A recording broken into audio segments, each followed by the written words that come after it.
Listo.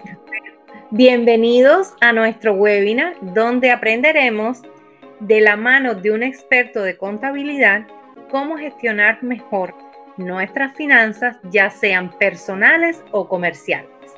Hablaremos sobre temas esenciales como los impuestos, ya sean también personales o comerciales, a propósito de que la temporada de taxes comenzó. También hablaremos de la constitución de empresas, del manejo de nóminas y otros servicios financieros que pueden marcar la diferencia en nuestros negocios. Nuestro invitado especial esta tarde es Carlos Celta. Bienvenido. Contador que tiene años de experiencia ayudando a muchas personas y empresas a optimizar sus finanzas y cumplir con la regulación. Toma papel y lápiz para tomar notas de esta sesión llena de información y práctica valiosa. Así que comencemos. Bienvenidos a los dos, Laura, mi colega, y Carlos, nuestro contador. Gracias, muchas gracias, Anaíri. Hola, buenas tardes a los dos. Gracias por estar, tanto Ana Iris como Carlos. Me encantará estar aquí con ustedes. Entonces, empecemos de una vez, Carlos. Claro que sí. Gracias por invitarme, por permitirme compartir con su comunidad y sencillamente llevar la información que consideramos valiosa y de importancia. Eso es lo importante. ¿Cuáles son los errores más comunes que cometen las personas al presentar sus impuestos personales? ¿Y cómo evitar eso? Bueno, esa es una pregunta muy buena partiendo del hecho de que el error más común, créanlo o no, cuando las personas van a declarar impuestos es o no reportan todos sus ingresos o reportan ingresos de más. ¿Ok? Y la razón es que cuando digo no reportan todos sus ingresos, por ejemplo, hay personas que reciben dinero en efectivo que deciden no reportarlo. No, es que a mí me dijeron que no lo reporte. Ahora, ¿cuándo puede una persona reportar ingresos de más? No es realmente que reporte ingresos de más, que también lo pueden hacer, ¿ok? Pero habitualmente lo que hacen es que no reclaman las deducciones y créditos que realmente están disponibles para entonces minimizar ese impacto fiscal, ¿ok? Otro de los errores comunes es presentan la declaración de impuestos de manera tardía, fuera del tiempo regular. Si ustedes me preguntan a mí, bueno, Carlos, pero ¿cuándo debe presentar una persona natural? La fecha establecida en el Código de Rentas Internas es el 15º día del cuarto mes del año, es decir, habitualmente el 15 de abril de cada año, sin incluir extensiones o posibles extensiones, y hay muchas extensiones. A veces las personas creen que la única extensión posible es la solicitud de una extensión de 6 meses, pero podrían haber otras por desastres naturales, ¿ok? Y otro de los errores comunes es las personas que pudiéramos llamar autónomos o independientes o contratistas o trabajadores por cuenta propia, no hacen pagos estimados. ¿Ok? ¿Qué son pagos estimados? Son pagos adelantados en función a lo que yo estimo que será mi ingreso durante el año, y yo debo hacer trimestralmente, debo hacer un pago estimado de ese ingreso que yo estimo voy a tener durante el año. ¿Ok? Y las personas dicen, bueno, pero es que yo no tengo la obligación. No, sí existe la obligación. Desafortunadamente no todos los preparadores de impuestos transmiten esta obligatoriedad de forma correcta. Sí existe la obligación, y esa obligación de no corresponderse conlleva una multa. Entonces, ¿y qué es una multa? Dinero que va a salir de nuestro bolsillo. ¿Ok? Eh, Realmente, ¿cómo se evita todo esto? Bueno, yo pienso que la base para evitar es sabiendo cuál es el error. Una vez que conocemos el error y una vez que manejemos la información adecuada, pues muchos de estos errores van a ir de alguna manera mermando, van a ir desapareciendo, a menos que uno de manera, digamos, intencionada decida o no presentar los impuestos o no presentar los ingresos completos, no hacer los pagos estimados o sencillamente no presentar la declaración de impuestos a tiempo. Pero esto al final termina afectando, aunque las personas crean que no, aunque las personas... Recuerden que muchas veces las personas escuchamos lo que queremos oír, lo que más nos conviene, y no necesariamente lo que realmente sucede con las cosas. ¿Ok? Así que excelente pregunta. Totalmente de acuerdo, Carlos. Definitivamente todo esto que acabas de aclarar aquí es algo que sucede muy comúnmente, Sí. sobre todo en esta temporada de taxes es cuando más se puede ver. Y quería hacerte otra pregunta. ¿Qué deducciones pueden aprovechar las personas que trabajan por cuenta propia o tienen un negocio desde casa, Ok, ya que están en temporada de taxes? Muy bien, excelente. Entonces, fíjense que aquí vamos a dividir entonces la pregunta o vamos a ver qué es lo que me estás preguntando. Es, ¿qué deducciones podría tomar una persona que es empleado por cuenta propia, autónomo? ¿Ok? Y lo otro que es importante, que trabaja desde su casa, es decir, no tengo una oficina alquilada, tengo un espacio dentro de mi casa que yo lo dedico para hacer mis labores. ¿Quiénes pueden estar en esta situación? Yo diría que un 70-80% de los agentes de bienes raíces, los asesores inmobiliarios, muchos trabajan desde casa. ¿Ok? Entonces, fíjense bien, la primera deducción que tienen que hacer es determinar ese espacio físico que es mi oficina, por pequeña que sea ese espacio, limitado que sea ese espacio, ese va a ser una oficina y ese es un gasto que yo puedo trasladar a mi declaración de impuestos. ¿Ok? ¿Qué gasto puedo trasladar? Si estoy pagando una renta, una porción de esa renta la puedo descontar. Si estoy pagando un mortgage o lo que es una hipoteca, también parte de eso yo lo puedo descontar como un gasto de negocio. ¿Ok? Lo otro, yo tengo ese espacio y en ese espacio yo voy a requerir equipos de suministro, papel, tinta para las impresoras o toner para las impresoras, la impresora, el escritorio, la computadora, el laptop, cable, etcétera, etcétera, etcétera. Todos esos equipos y suministros que yo utilice para ejercer mi función como autónomo, también me los puedo descontar. Ah, bueno, vivimos en la época de la tecnología en donde el internet y el teléfono son dos necesidades que yo creo que ahora son básicas. Yo Tal puedo descontar, claro, si yo tengo un internet en mi casa y estoy trabajando en mi casa, una porción de ese internet puede ser deducible. El igual con el teléfono celular. Si yo tengo un teléfono celular que es exclusivo para mi trabajo, me puedo descontar el costo completo, o sea, lo que yo pago por el servicio, etcétera, del teléfono. Sí. Ahora, si no fuese exclusivamente para el trabajo, sino que también realizo, vamos a decirlo, lo utilizo para cuestiones personales, entonces lo debo proporcionar. Cuánto tiempo es de mi trabajo y cuánto tiempo es de uso personal. Claro. Otra cosa que es importante, porque el hecho de que trabajemos desde casa no significa que nos salimos de casa. Entonces viene otro gasto que es importante, vehículo. Puede ser mi vehículo personal, pero mi vehículo personal de uso personal también requiere un uso de trabajo. Esa porción del uso de trabajo, las millas o la gasolina, la depreciación, los gastos de reparación y mantenimiento también se pueden ir allí. Y uno que es sumamente importante, cuando somos autónomos, el seguro de salud habitualmente lo compramos a través del mercado de seguros médicos, lo compramos como sea, no sé, es decir, como no tenemos un empleador, todo lo que nosotros como autónomos gastemos desde el punto de vista del seguro de salud, también es un gasto que puede ser deducible de nuestra declaración de impuestos. Entonces, fíjense, estoy haciendo una lista breve, pero con sustancia, porque muchas veces las personas lo que yo quiero transmitir es lo que las personas olvidan, que hay unos gastos de negocio y que esos gastos de negocio yo debo de alguna manera contabilizarlos.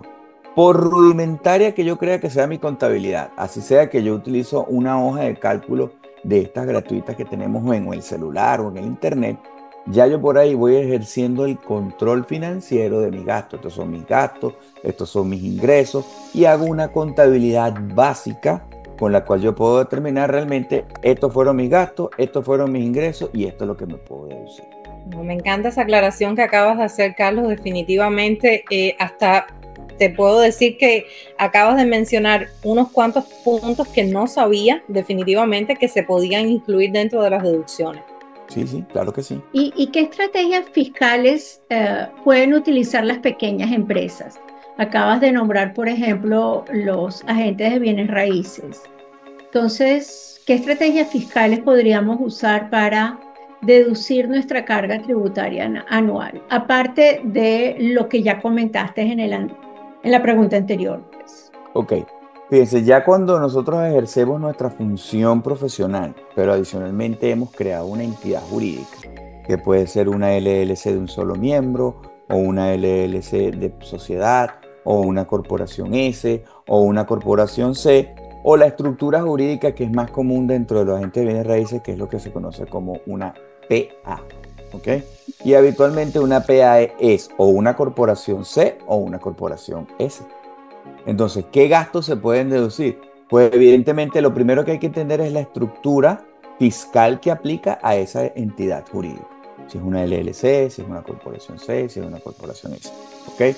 Ahora, como entidad jurídica hay una serie de deducciones establecidas dentro del Código de Rentas Internas que muchas veces una persona, vamos a hablar de esta manera, un preparador de impuestos que no se dedique a la estructuración de gastos comerciales, muy probablemente no sepa todas las deducciones que podrían aplicar, cuándo aplicarlas y en función de qué aplicarlas, que también impactarían de manera positiva en la disminución de la carga fiscal. Cuando yo digo disminución de carga fiscal, ¿a qué me refiero? Que voy a pagar menos impuestos. Claro, ¿Ok? Ese es uno. Otro, entender cómo aplicar depreciaciones de activos dentro de la estructura jurídica que hemos creado. ¿Ok? Otra que a veces se nos olvida. El tiempo está corriendo y con la medida que el tiempo está corriendo nos estamos haciendo personas más experimentadas. Vamos a llamarlo de esa manera, ¿verdad? Y esa experimentación viene atada a edades, a años, ¿ok? En algún momento yo quisiera trabajar toda la vida, pero va a llegar un momento que desafortunadamente ya mi físico no me va a permitir trabajar con la misma intensidad que a lo mejor lo hago ahorita. Y eso significa que yo debería prepararme para una etapa en la que mi retiro va a ser total o casi total. Y para esa época de retiro, ¿qué necesito yo? Dinero. Y ese dinero que yo necesito, ¿cómo lo puedo ahorrar? Bueno, a través de planes específicos que me permiten a mí ahorrar para el retiro y la jubilación y que adicionalmente pueden tener ventajas fiscales. ¿Qué significa ventajas fiscales? Que ese dinero que yo coloco en ese plan en este momento reduce nuevamente mi carga fiscal, reduce la cantidad de dinero que voy a tener que pagar por impuestos. Y por último, planificación. Ya cuando tenemos una estructura jurídica, tenemos que planificar. ¿Qué tenemos que planificar estratégicamente? Por una parte, lo que suma y por otra parte, lo que resta. Ingresos y gastos. Y de esa manera poder aprovisionar. Les voy a comentar algo dentro de esta pregunta. Por ejemplo, una persona que ha planificado su estructura y que se ha planificado financieramente no debería tener ninguna sorpresa en esta época. Es decir, no debería ir al preparador, ay Dios mío, ¿cuánto será? En el nombre del Padre, del Hijo, Dios mío. No, no, no, no, no. Ya yo planifiqué el año, ya yo supe lo que sucedió en el año, yo hice mi contabilidad, yo hice mi aprovisionamiento para pagar mis impuestos y eso va a conllevar a que no deberían haber sorpresas, sino que al contrario, sencillamente correcciones. Bueno, mira, retuve más dinero del que realmente necesito para pagar mis impuestos porque no pensé en tal deducción que ahora mi preparador de impuestos me está recomendando, o hice una inversión adicional en un activo y la depreciación me favoreció y tengo que pagar menos impuestos y así sucesivamente. Pero no debería ser una sorpresa así como que el 31 de diciembre no tengo ni idea de cuánto me va a corresponder pagar o recibir, si es un reembolso, cuando haga mi declaración de impuestos. claro. Pero sí, el tema es este. El Código de Rentas Internas de los Estados Unidos es extremadamente extenso. Estamos hablando de, escuchen bien, decenas de miles de páginas. ¿Ok?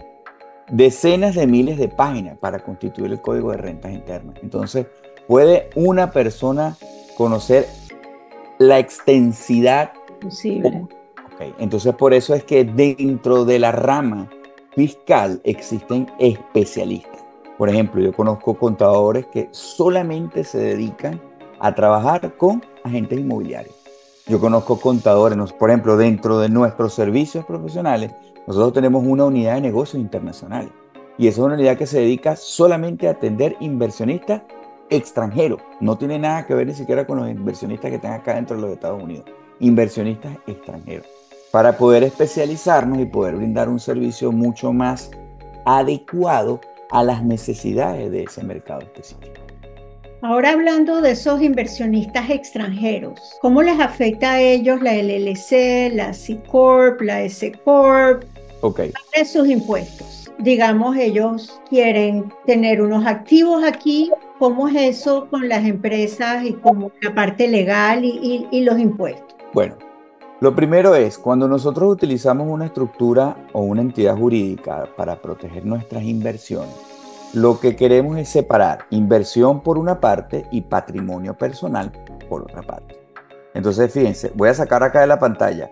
Si mi negocio es esto, y supongamos que la pantalla, ustedes me demandan, pero yo saco del negocio esto, ustedes me van a demandar por lo único que pueden ver que es que la parte de negocio. Entonces, cuando yo creo una estructura jurídica, lo que estoy haciendo es eso, estoy separando mis bienes personales de mi estructura jurídica.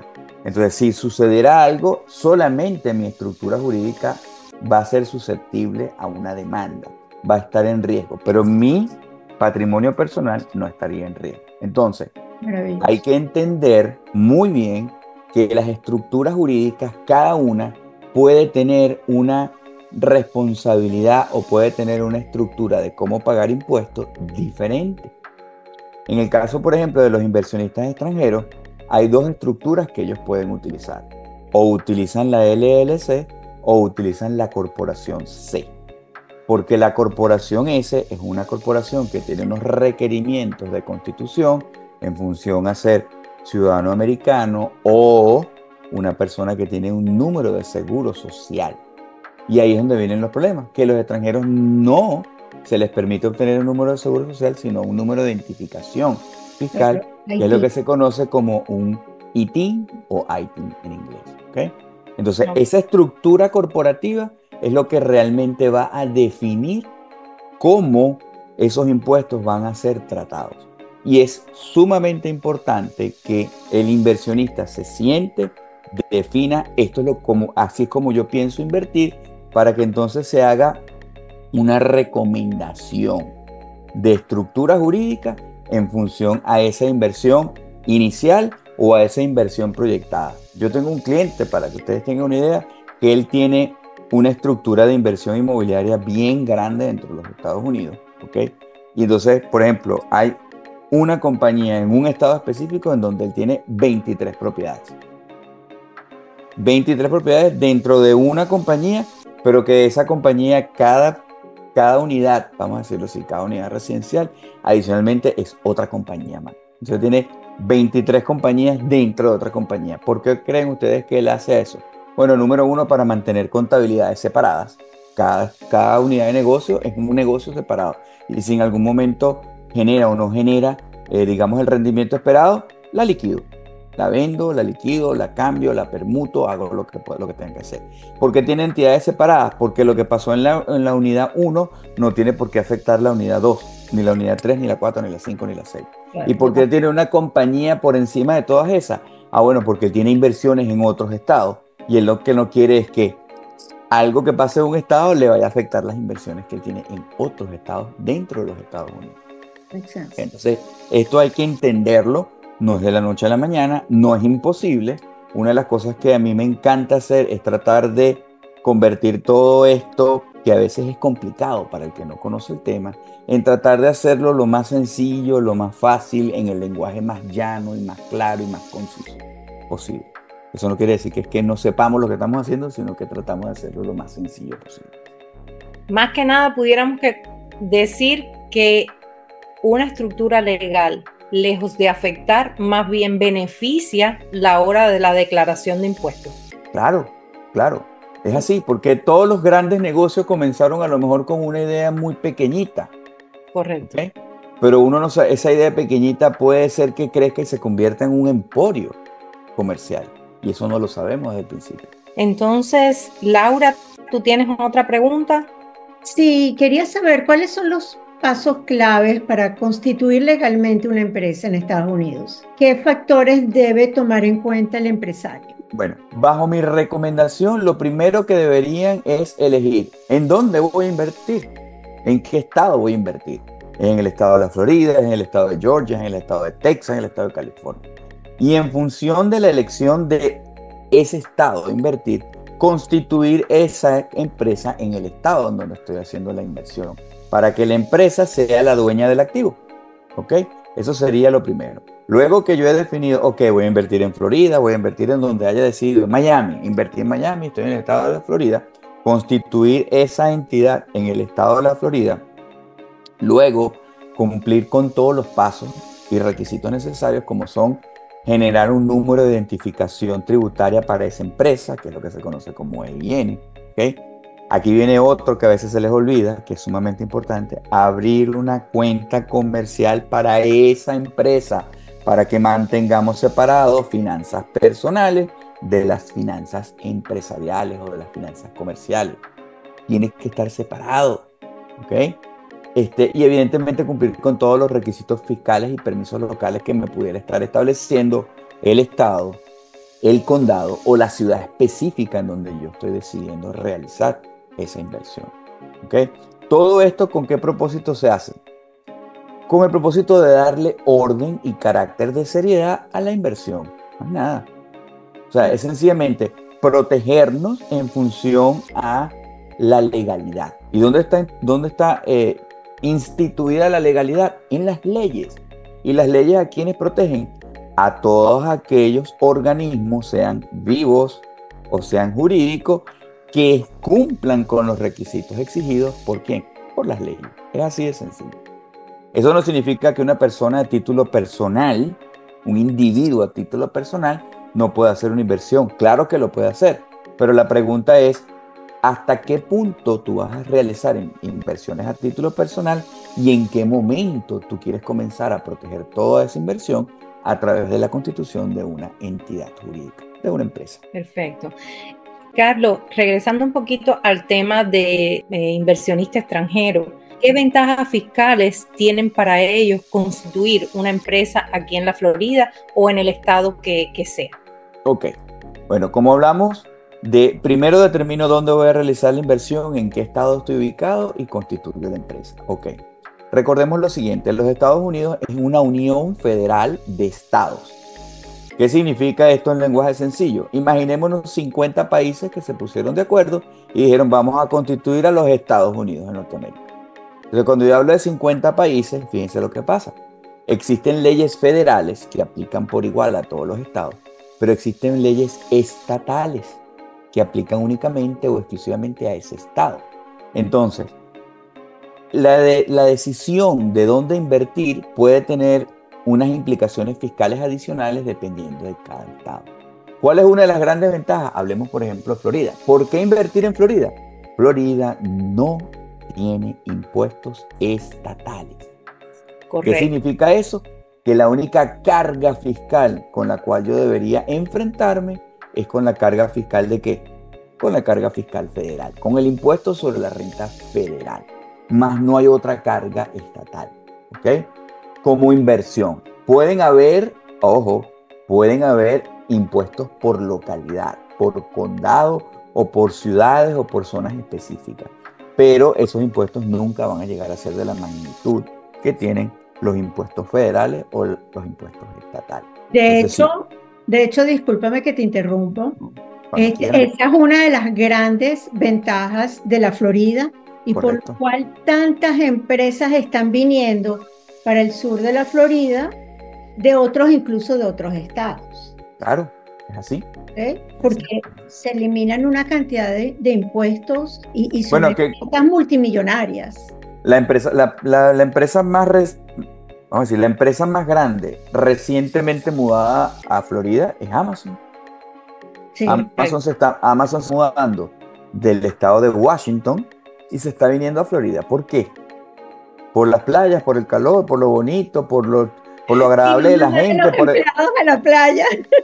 por el clima, por las mujeres tan lindas. Definitivamente los impuestos. Evidentemente que hay un llamado a minimizar cargas fiscales y Florida presenta esa ventaja. Nos mudamos a Florida y comenzamos a recibir una serie de beneficios fiscales que van a favorecer la rentabilidad del negocio. Sencillo. Ojo, Amazon no es la única. No, hay un montón. Era algo que iba a comentar, que Amazon no es la única, que hay cerca de 240 compañías que ya se han mudado aquí a Miami, en todas las zonas de Miami y en general a Florida, precisamente para tomar ventaja de este beneficio de no tener que pagar los taxes estatales. Exactamente. Y digamos, del sector privado, también tenemos el sector público. Recientemente vimos un llamado del gobernador Ron DeSantis, donde le está diciendo a la NASA, miren, desmantelen lo que ustedes tienen allá arriba en Washington y tráiganselo acá, a Florida. Vénganse a Cabo Cañaveral, establezcanse allí. ¿Y qué es eso al final? Es sencillamente llamando a la inversión al Estado. Vengan, aprovechen el clima, aprovechen todo lo que ustedes quieran y adicionalmente a eso, generen más fuentes de empleo. Y la generación de fuentes de empleo no es otra cosa que la motorización de la economía y evidentemente la garantía de que muchos inversionistas extranjeros van a tener rentabilidad en el estado de la Florida, más las ventajas fiscales que eso implica. Así es. Y bueno, y con todo lo que nos has comentado, pues se ve que es importantísimo para toda empresa pues tener un sistema contable total y absolutamente organizado para evitar problemas fiscales, legales en el futuro, y para eso pues tienen que tener un contador experto como tú, por ejemplo, ¿cierto? Fíjense, sí, la respuesta es sí, pero la respuesta quiero irme al estado atómico. Cuando yo hablo de estado atómico es quiero irme a lo más sencillito, a lo más básico, ¿ok?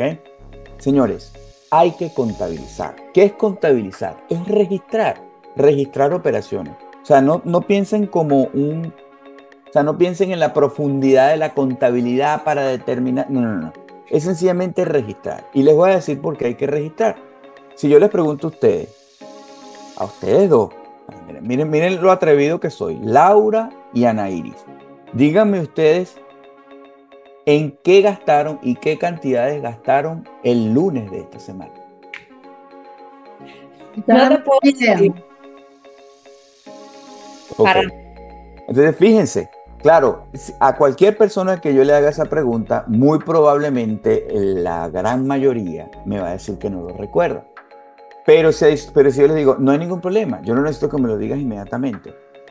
Yo necesito que me lo digas dentro de media hora. ¿Ustedes tienen algún sistema con el que ustedes pueden decirme que media hora, Carlos, en 5 segundos te digo exactamente lo que gasté el lunes? Yo no. Si no reviso la cuenta de banco que haya sido, que me lo haya registrado, no tengo otra forma de chequearlo. Okay, entonces fíjense, ¿qué es lo que está diciendo eso? Que probablemente ustedes con un sistema de registro, vamos a cambiar el nombre de contabilidad, porque a veces cuando decimos la contabilidad, entonces la gente piensa, no, esos son libros, cuentas T, que el mayor, que... Eso suena muy feo y muy grosero, ¿no? Sí, eso suena, no, yo no manejo eso, ¿no? Yo toda mi vida he peleado con los números, los únicos números que me gustan son los que suman, no los que restan, ni los que dividen, ok. Entonces, no, es sencillo, contabilidad no es otra cosa que un sistema de registro. Yo debo registrar. Gasté esto en esto, recibí esto por esto, invertí en esto, y etcétera. Y ese sistema de registro no es otra cosa que la contabilidad. Entonces, dentro de cualquier negocio, todo lo que genere dinero, por básico que sea, contratista independiente o corporación gigantesca, necesariamente debo llevar ese registro. Y esa es la base, esa realmente es la base para que entonces con una contabilidad podamos hacer una declaración de impuestos que se lleve de la mano de esa contabilidad. Yo no tenga que andar inventando. Yo no me acuerdo si cuando yo fui, entonces, Laura, ¿tú te acuerdas cuando fuimos a Boca Ratón? Nosotros almorzamos. ¿Tú te acuerdas cuánto fue que pagó? No, ahí no hay nada que recordar. Ahí está todo registrado. ¿Ok? Y se va a hacer entonces, se van a registrar todos los gastos apropiadamente, se van a registrar todo, digamos, todos los ingresos apropiadamente, y eso va a minimizar ¿qué? Va a minimizar los errores ¿en dónde? ¿En dónde le dije yo que se cometían los errores? Errores y trabajo a futuro, porque sentarse, no sé, tal vez con estados bancarios a contar uno por uno cada transacción, además del tiempo que te desgasta, es todo ese proceso de análisis que tienes que hacer, que muchos no tienen, tú sabes, ni el tiempo ni las ganas de hacerlo. Y aquí vaya, es así. Y como le digo yo a la gente, zapatero a su zapato. Entonces, en este caso, si yo no tengo el tiempo, estoy invirtiendo mi tiempo para hacer mi negocio más productivo, para que genere más ingresos, yo no lo puedo manejar todo, yo no lo puedo hacer todo. Entonces, ahí es donde tenemos que hacer uso de los recursos que tenemos a la mano que pueden ser en principio software, si yo tengo el tiempo para cargar las transacciones, pero si ya yo llegué al punto en que ya yo no tengo el tiempo, no tengo las ganas o no sé cómo hacerlo, entonces los recursos profesionales, buscar a contadores, buscar asistentes contables, buscar todas esas herramientas que nos pueden ayudar a nosotros dedicarnos a nuestro negocio. Yo soy asesor inmobiliario, yo me dedico a asesorar personas, yo no sé nada de contabilidad. Muy bien, entonces aquí tiene que haber un equipo que me apoye, ¿ok? Y me lleve la parte contable. ¿Por qué? Porque yo no quiero pagar más de lo que tengo que pagar, ni menos de lo que me corresponda pagar con los impuestos. Es decir, yo no voy a jugar con mis impuestos, pero tampoco quiero que los impuestos jueguen conmigo. Yo no quiero que me saquen más de mi bolsillo, ni yo quiero quedarme en mi bolsillo con dinero que no es mío. Por supuesto. Carlos, ¿hay algún, digamos, aplicación, software que pudiera irnos como ayudando a hacer ese proceso antes de llegar a ustedes como contadores, o sería mejor llevarlo, tú sabes, de la mano balanceado con ustedes cada 3 meses como recomendaste anteriormente? Ok, ¿existen? Sí. Excelente pregunta. Hay soluciones, hay software que uno puede comprar que van desde coberturas, o cuando yo hablo de coberturas hablo de las transacciones que puede manejar el software muy básicas, ¿ok? Y básicamente lo que se hace allí es que se conecta un banco o varios bancos, se conectan a este software y este software va registrando todas esas transacciones bancarias, tanto los ingresos como los egresos. Ahora, el hecho de que yo registre ingresos y egresos no significa que necesariamente estén contabilizados. Están registrados, más no contabilizados. Entonces, si la persona realmente no sabe cómo aplicar los principios contables generalmente aceptados en los Estados Unidos de Norteamérica, porque puede ser que yo soy contador en Colombia, pero los principios contables de Colombia no necesariamente son los mismos a los Estados Unidos. O yo soy contador en Ecuador, o soy en Venezuela, o soy en Canadá, o X. No son los mismos que en Estados Unidos. Entonces siempre es bueno contratar los servicios de un externo para que hagan como una especie de conciliación de todos esos registros en función a lo que se acepta contablemente dentro de los Estados Unidos. Y eso no es otra cosa que conciliar, ordenar, corregir la contabilidad que hemos iniciado. Y de esa manera entonces poder tener a la mano algo que para mí es sumamente importante, que son todos estos, vamos a llamarlo de esta manera, reportes financieros. Y los dos principales, ¿cuáles son? El estado de ganancias y pérdidas, Claro. y un balance general. ¿Por qué? ¿Qué puedo hacer yo el 1 de enero con respecto a lo que pasó el 1 de enero del año 2025 con respecto a lo que pasó en el 2024? Pues nada, ver lo que pasó, pero de resto no, ya no puedo cambiar nada. Ahora, si yo tengo mis registros y yo trimestralmente voy viendo cómo va el negocio, yo puedo entender si tengo que reducir algunos gastos o invertir más en otra cosa. Mira, no estoy invirtiendo suficiente en publicidad y a lo mejor por eso es que no estoy captando la cantidad necesaria de clientes que requiero para mantener mis niveles de producción, etcétera, etcétera, etcétera. Pero si yo no veo la película día a día, vamos a decir que este día a día es mes a mes, trimestre a trimestre, al final cuando yo vea la foto del año, es la foto, ya no puedo cambiar nada. Entonces sí, hay marcas, yo podría hablarles de uno, por ejemplo, el QuickBooks, yo podría utilizar el QuickBooks para, Claro. para registrar. Bueno, entonces, Carlos, estábamos hablando hemos hablado de un montón de cosas, un montón de información nos has dado. My God, tengo que volver a escuchar esto para, verdad, agarrar muchos apuntes. Pero ahora te quería preguntar, ¿qué aspectos claves deben de tener en cuenta los empleadores al manejar nómina para evitar sanciones? Ok. Eso es sumamente importante, el tema de la nómina en los Estados Unidos. ¿Por qué? Porque hemos hablado de varios impuestos. Hablamos especialmente de los impuestos federales y hemos hablado inclusive de los impuestos estatales y también mencionamos los impuestos que pueden haber por condado y por ciudad. Pero la nómina en los Estados Unidos también tiene sus impuestos. Y aquí es donde viene el problema, que muchas veces las personas empleamos a alguien para que nos realice un trabajo y lo empleamos de manera formal y no hacemos las retenciones debidas. Y eso coloca en riesgo a ambos, tanto al empleador como al empleado. Entonces, en el tema de la nómina, habiendo tantas leyes que rigen la nómina en los Estados Unidos, ¿ok?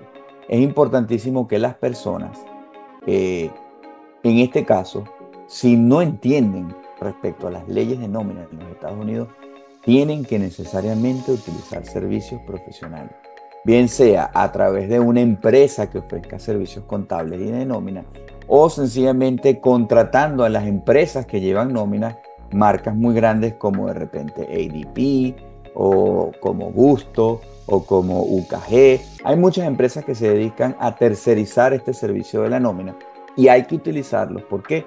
Porque la nómina requiere una retención. Los empleadores tenemos que retener ese impuesto y ese impuesto retenido tenemos que enviarlo a los organismos correspondientes, llámense IRS o llámense, digamos, los estados, cuando depende de ellos el tema de los desempleos, de las protecciones por desempleo, ¿ok? Entonces sí, la nómina requiere cumplir con normas laborales estatales y federales para las cuales las personas van a requerir conocimiento o contratación de personas expertas en ese sector, ¿ok? Ok. Ya dicho todo esto, ¿qué otros servicios financieros ofrece un contador para ayudar a empresarios a gestionar mejor sus negocios? Ok. Hay muchos servicios, por ejemplo, en la firma en la que yo soy parte, ¿ok? Porque yo no soy el único dueño de mi firma, somos dos socios.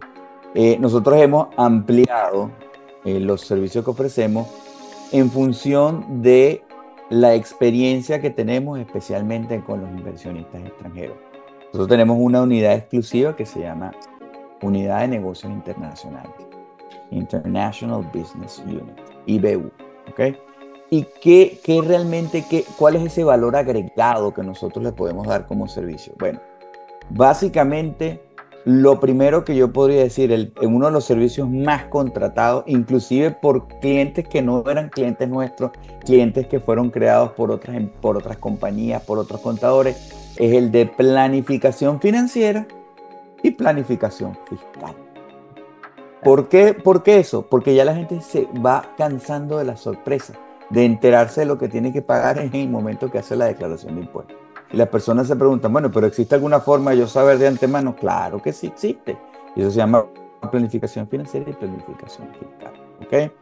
Otra cosa que nos requiere mucho, nosotros tenemos un servicio que se llama CFO externo. Es como que si tú tuvieras un vicepresidente de finanzas externo, tercerizado, que tú lo contratas, para que esa persona se haga cargo tanto de las finanzas como de la parte fiscal. Entonces, dentro de esos servicios, ¿cuál está? Preparación de estado financiero. Porque a lo mejor yo tengo la contabilidad, pero esa contabilidad no la convierto en un estado financiero. ¿Como cuál? Como en ganancias y pérdidas o como un balance general u otros estados, porque hay muchos estados financieros, ¿ok? Otra cosa que es muy importante, análisis de costo y análisis de financiamiento. Muchas veces nos estamos financiando y creemos que el número del interés es lo único que influye. No, ese número de interés de lo que estamos pagando por el financiamiento hay que contrarrestarlo con el porcentaje de la ganancia. Y hay que ver si realmente estamos gastando más o estamos pagando más por el dinero que estamos utilizando para apalancar, para financiar nuestro negocio. Y evidentemente el otro tema que también es algo que hemos ayudado mucho es, número uno, asesoramiento en la parte de crecimiento. ¿Cuál asesoramiento? Ok, comencé con una LLC, pero resulta que ahora tengo 20 propiedades. ¿Y ahora qué hago?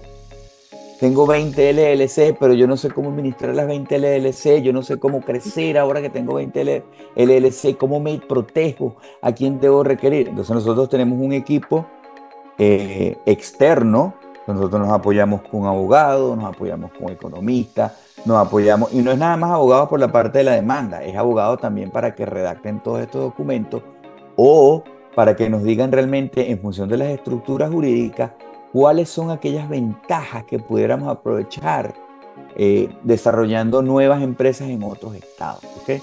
Entonces, evidentemente, el tema del cumplimiento del marco legal y regulatorio es sumamente importante dentro de los Estados Unidos, sobre todo cuando vamos creciendo, ¿ok? Entonces, pueden ser muchos. ¿Esto lo ofrece todo el mundo? No necesariamente. Lo que yo siempre recomiendo a las personas es, dime en dónde estás y dime a dónde quieres llegar.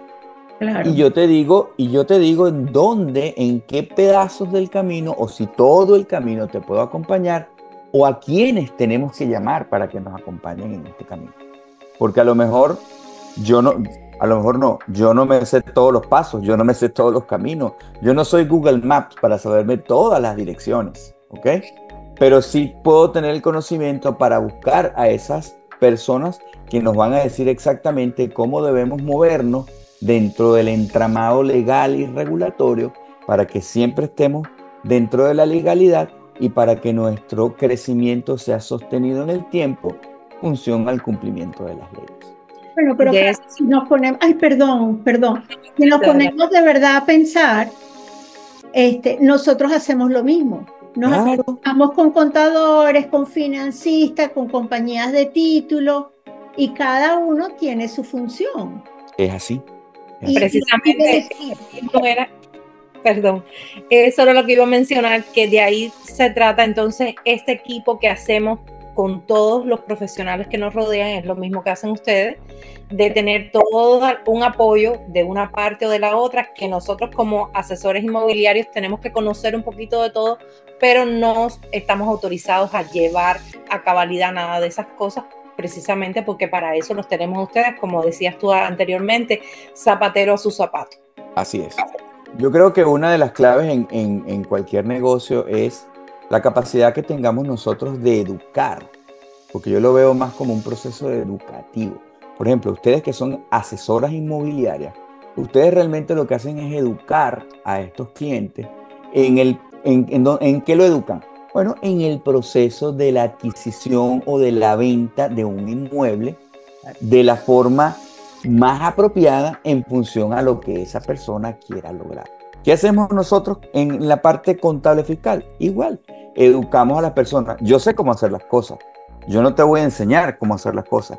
Yo lo que te voy es a educar en función a esto es lo que deberíamos hacer para que tú puedas lograr todo lo que tú quieres lograr dentro del punto de vista contable, dentro del punto de vista financiero y dentro del punto de vista fiscal. Eso es básicamente.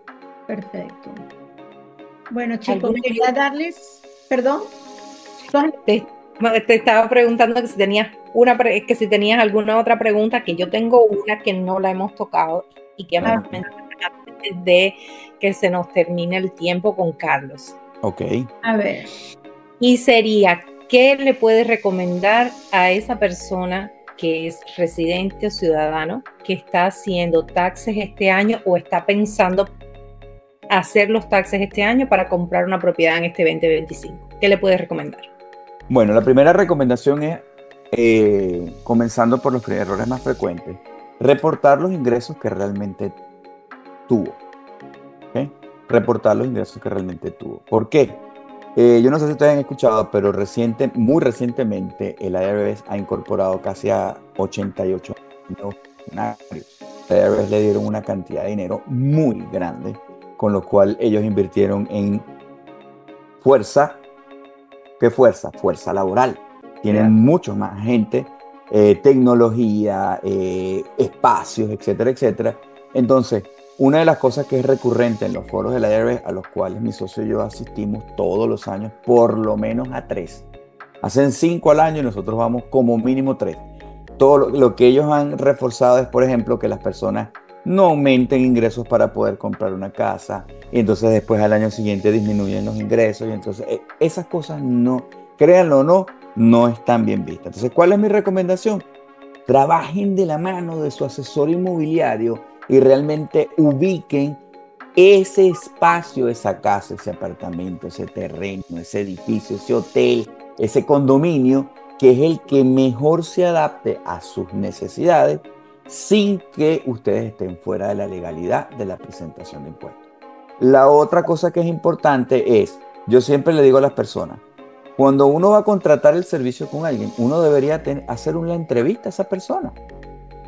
Y en esa entrevista sencillamente decirle, mira, ¿a qué te dedicas tú? ¿Cuál es la experiencia que tienes tú con este tipo de impuestos?